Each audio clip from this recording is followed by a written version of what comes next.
Cosa rende la mediazione unica?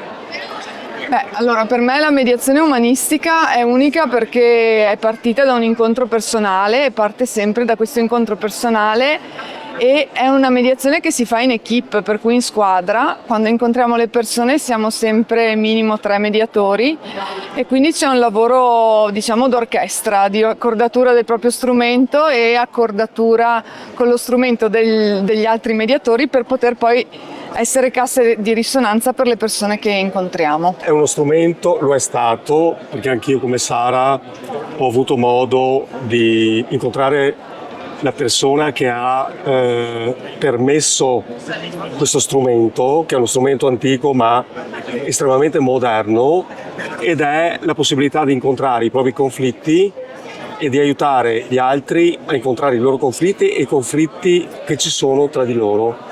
Ed è uno strumento estremamente efficace nella scuola perché aiuta i ragazzi a incontrarsi in verità, al di là delle etichette, al di là di tutte le costruzioni che vengono poi fatte, come dire, oltre la tua vera persona, la tua vera intimità. Ecco. Quindi sradica tutti i preconcetti in maniera molto semplice ed è molto efficace perché io lo sperimento a scuola con i ragazzi.